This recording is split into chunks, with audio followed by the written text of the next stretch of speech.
In this video, we're building a custom panel for my daughter's bed. I need to get this done quickly, so naturally I decided to go ahead and film it to drastically slow the process down, as well as start with some scrap, rough sawn offcuts that need to be milled up first. Starting with the Laguna 14BX bandsaw to resaw the pieces closer to their final size. I've just been loving this newest addition to the shop, and I'm still in the stage of just wanting to use it for everything since it's new and such a drastic upgrade for me. But I've got just a few short pieces of thicker poplar here that are hard to find uses for, and being able to quickly and safely resaw them to a usable thickness and turn 4 pieces of scrap wood into 8 is awesome. Of course, some of these pieces are small enough I could resaw them on the table saw by making 2 passes from each side, but I only use full curve 1/8 inch blades on my table saw, which would eat up too much material here in this case and leave me with no wiggle room to finish milling and squaring these up to the final size I need. So the thin kerf on a bandsaw is a huge benefit when it comes to wasting material. And like I said, I've been using it a ton since I got it, and I'm seriously impressed just how true and square it cuts. And the 2.5 horsepower motor hasn't been phased at all by any of the hardwoods I've thrown at it. Most of you will never need to make this, but hopefully you'll be able to take something away from the process, and I just figured it'd be nice for you guys to actually see something being built on YouTube rather than all the top 10 tool lists you should buy that you've been flooded with the past month or so, and more so the story and example that this project represents. So a little backstory. We took the front rail off my daughter's crib over the holidays to convert it into a daybed. She's been absolutely perfect at staying in bed when she's supposed to, no issues at all there. After more than a week of sleeping in it great, the problem came 2 nights in a row before I made this, when in the middle of the night she rolled out. I heard it and she had no clue and just kept sleeping on the floor. Thankfully it's not a big fall and we had pillows there still just in case, but obviously we can't be having that. On most of these convertible cribs, they do have these toddler rails that you can buy separately, so in the middle of the night my wife's on her phone trying to find the one we need. She finally does and it's like $100. I mean, the whole crib is probably only $200 or $300, so that's a little crazy, but whatever. The problem is it wouldn't be delivered for like 2 weeks. So my wife's all worried, but being a maker, that allows you to say, relax, I'll just build one in the morning. And the classic line, I'll build it even better. But for real, the one we could buy is 25 inches wide, and to me that seemed like it was way too small to really help. I ended up making it quite a bit wider at like 30 inches, and design-wise, what's with that smaller top piece on the outer frame? The rest of the crib isn't like that, so I went ahead and made the frame pieces all the same size, which matches and I think looks a lot better. I know I'm using a lot of big machines for this project, but quite literally just a small table saw, a drill, and a couple clamps is all it'd really take to solve this problem. Cheaper, better, and actually way faster than buying one in this case. It's just a great example of why it's awesome being able to do this stuff.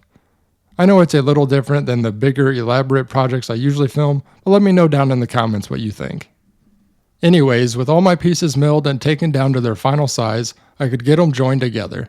Nothing fancy here, just good old dowels.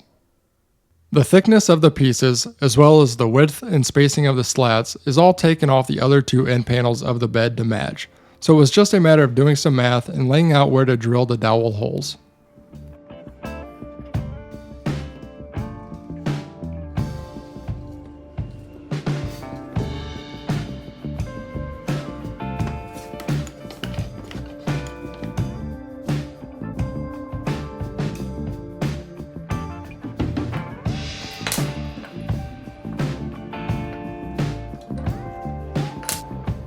Once I have the layout done, a way to stay super accurate when drilling is by taking an awl and making an indentation right on my marks. Then by using a brad point drill bit, the tip will go right into that indentation and stay right where you want it.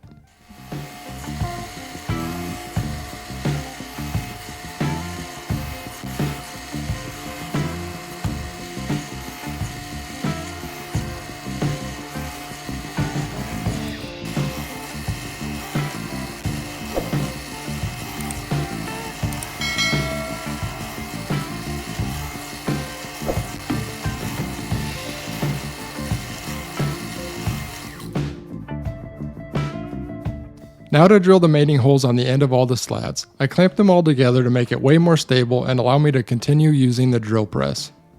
I figured my drill press had plenty of capacity for these small slats, but I did have to remove my accessory table and just use the stock table to get it done. I do have a full video where I built my son's crib though, if you want to check that out.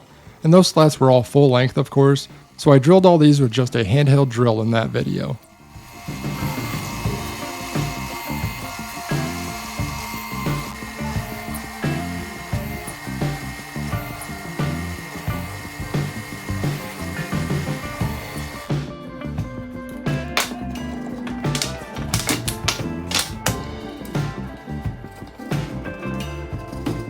Before I glue these up, there's still a bit more to do, like drilling the bolt holes to match the locations that are already on the bed.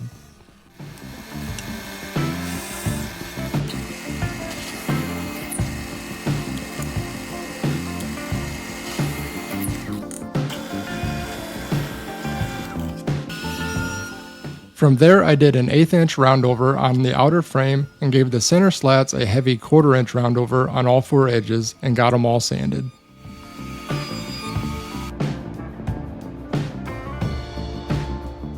Then it's simply adding the glue and dowels and clamping it up to dry. Even with filming, it really did take no time at all to get to this point, and I contemplated rushing the whole process along by taking it out of clamps relatively quick to get it completely finished and painted in one day. But I did end up just leaving it clamped to dry most of the day, and then later that evening I could do a couple finishing touches, like rounding over this upper corner that's exposed and finish rounding over some edges now that it's assembled.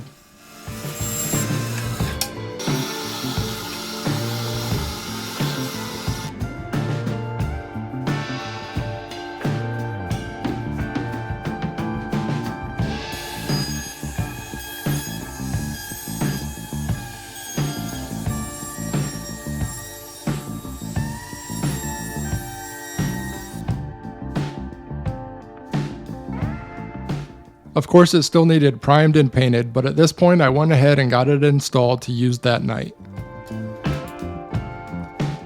And yes, I realized we could have just been tough guy parents and put the full baby crib panel back on until this came in the mail, but she's so excited for her big girl bed now, and that kind of seems like a punishment when, like I said, she's been perfect at going to bed and staying there like she's supposed to.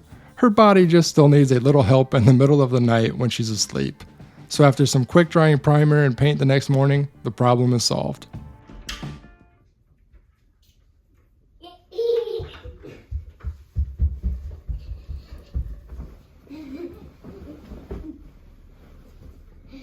You like it? Yeah. So now you still have a big girl bed, huh?